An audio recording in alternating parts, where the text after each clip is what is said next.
Assalamualaikum warahmatullahi wabarakatuh. Kami dari kelas Vanjelo tim 5 yang dibimbingi oleh Coach Fauzan Firdaus, Eskom MT, ingin mempresentasikan proyek akhir kami yang berjudul Supply Chain Predictive of Manufacturing Cost. Kelompok kami berisikan 5 orang yang diketuai oleh Angga Kusuma dan dianggotai oleh Alia Mulia, yaitu saya sendiri, ada Ahmad Nurul Iman, Nur Amalia Putri, dan Bagas Pratama. Untuk penjelasan selanjutnya akan dijelaskan oleh Nurul Iman. Kepadanya dipersilakan. Baik, terima kasih. Latar belakang dari hasil proyek kita yaitu supply chain mencakup semua aktivitas sejak material datang dari pihak supplier, kemudian material itu diolah menjadi produk setengah jadi ataupun produk jadi, sampai produk itu didistribusikan ke konsumen. Untuk mengetahui performansi dari supply chain perusahaan, diperlukan suatu pengukuran. Dari pengukuran tersebut akan didapatkan suatu hasil, sehingga baik tidaknya kinerja supply chain dari perusahaan dapat dilihat dengan adanya kinerja supply chain yang baik. Maka kinerja dari perusahaan akan semakin terarah dan memberikan keuntungan, baik itu untuk pihak perusahaan, supplier maupun konsumen. Untuk pembahasan berikutnya yang akan disampaikan oleh Alia Mulia, kepadanya saya persilakan. Terima kasih. Baik, terima kasih kepada Iman. Di sini saya akan menjelaskan tentang solusi yang ditawarkan. Solusi pertama yaitu membantu perusahaan atau bisnis untuk fokus pada pengambilan keputusan berdasarkan data, bahkan dalam data yang besar. Solusi kedua yaitu dashboard memberikan informasi yang berguna dalam merencanakan proses produksi bahan hingga memprediksi perencanaan kesediaan bahan. Untuk solusi yang ketiga, meningkatkan kapasitas produksi menjadi lebih teratur dan tepat. Untuk solusi yang pertama, dashboard memberikan informasi yang berguna dalam merencanakan proses produksi, mulai dari produksi bahan hingga memprediksi perencanaan kesediaan bahan. Dengan adanya analisis biaya prediksi, user dapat mengambil alternatif keputusan yang tepat. User dapat memperoleh peningkatan kepuasan dalam segi prediksi biaya manufaktur yang akurat, dan user juga mendapatkan peningkatan mutu bahan baku untuk produksi dan sejumlah informasi yang akan dikembangkan di dalam program nanti, serta lebih mengefisienkan waktu prediksi yang user inginkan. Untuk solusi yang kedua, hasil prediksi biaya manufaktur lebih akurat dengan menggunakan metode data science dan dashboard tabel publik. Hasil prediksi biaya manufaktur yang diperoleh lebih akurat.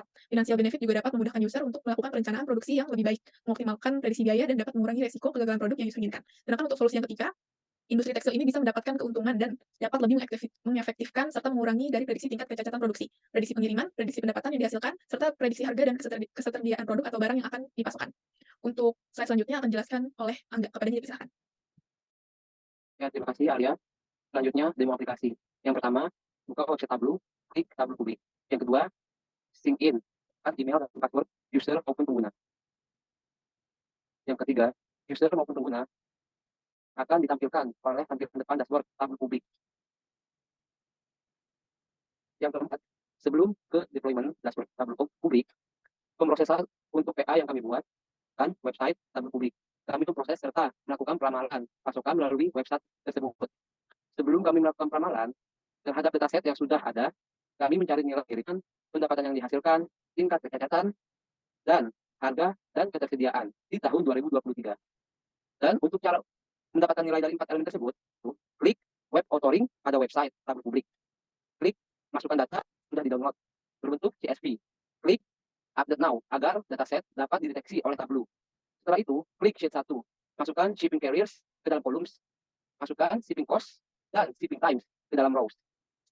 Pilih bar chart, lalu secara otomatis terlihat dari nilai shipping keseluruhan di tahun 2023. Begitupun sama mencari nilai dari revenue generated, defect rates, price and availability. Dan untuk cara mendapatkan nilai prediksi atau peramalan, yaitu setelah selesai mencari nilai dari hasilkan atau revenue generated, pengguna diarahkan untuk memasuki langkah ketiga, yaitu memprediksi forecasting data. Klik new worksheet untuk menambahkan sheet yang sudah dibuat. Setelah itu, masukkan date ke dalam columns. Masukkan revenue generated, number of product, dan cost ke dalam rows. Pilih grafik chart. Setelah sudah muncul grafik chart, lalu pengguna diarahkan untuk mengklik kanan, lalu klik show forecast. Lalu secara otomatis, forecast atau prediksi dari tahun 2023 sampai 2024 terlihat dan tepat.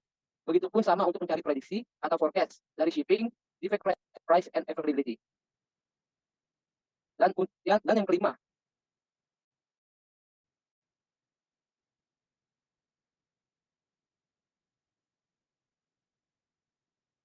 kelima, nilai pengiriman 2023 dan hasil prediksi pengiriman 2023 sampai 2024. Yang keenam adalah nilai bar chart pendapatan yang dihasilkan di tahun 2023 dan hasil prediksi grafik pendapatan yang dihasilkan di tahun 2023 sampai 2024. Dan yang ketujuh, hasil nilai bar chart tingkat kecacatan di tahun 2023 dan hasil prediksi grafik chart tingkat kecacatan di tahun 2023 sampai 2024. Yang kedelapan, nilai harga dan ketersediaan 2023 dan hasil prediksi grafik chart harga dan ketersediaan di tahun 2023-2024. Dan penjelasan berikutnya akan dijelaskan oleh Saudara Bagas. Silakan. Baik, terima kasih Saudara Angga. Untuk selanjutnya, pengembangan lanjutan. Ada 3 pengembangan lanjutan. Yang pertama, algoritma prediksi. Algoritma prediksi akan dilatih menggunakan data historis dan kinerjanya akan divalidasi menggunakan teknik validasi silang. Proses ini memastikan bahwa model dapat memprediksi biaya manufaktur dengan akurat untuk data yang belum pernah dilihat sebelumnya. Yang kedua, ada algoritma CGAN. Algoritma pemilihan anggota rantai pasokan dinamis berdasarkan jaringan permusuhan generatif bersyarat. Untuk memastikan kinerja klasifikasi tidak berkurang, metode klasifikasi anggota pada rantai berhasil mengurangi dimensi data dan kompleksitas dalam proses klasifikasi. Untuk yang ketiga, ada algoritma logistic regression. Algoritma yang kami kembangkan ini menggunakan algoritma logistic regression, di mana digunakan untuk memprediksi probabilitas kejadian sesuatu peristiwa dengan mencocokkan data pada fungsi logit kurva logistik. Metode ini merupakan model linear umum yang digunakan untuk regresi binomial. Selanjutnya ada membangun keseimbangan antara privasi dan aksesibilitas. Yang pertama ada transparansi. Kita harus transparan tentang informasi apa yang kita kumpulkan dan bagaimana kita akan menggunakannya. Yang kedua ada intervensi pengguna. Pengguna harus dapat membuat perubahan atau menarik izin mereka kapan saja mereka mau. Untuk yang ketiga ada opt-in. Pengguna harus memberikan izin sebelum data pribadi mereka digunakan. Untuk yang keempat ada perlindungan data. Data sensitif harus disimpan dengan aman dan tidak digunakan tanpa izin. Oke, untuk selanjutnya akan dijelaskan oleh Nur Amalia Putri. Padanya dipersilakan. Baik, terima kasih Bagas. Untuk selanjutnya ada kesimpulan. Dari proyek akhir yang kami kerjakan, dapat tarik suatu kesimpulan, yaitu dalam dunia bisnis kompetitif saat ini, perusahaan manufaktur khususnya industri tekstil baju menghadapi tekanan untuk meningkatkan efisiensi operasional mereka sambil tetap mengendalikan biaya produksi. Strategi pengendalian biaya produksi yang efektif menjadi faktor krusial dalam menjaga daya saing perusahaan dan mencapai keberhasilan jangka panjang. Tentunya pengendalian biaya produksi tidak hanya terkait dengan keuntungan perusahaan, tetapi juga dengan kelangsungan hidupnya. Konsep yang diusulkan dalam penelitian ini adalah mengembangkan strategi pengendalian biaya produksi yang efektif dalam operasional manufaktur.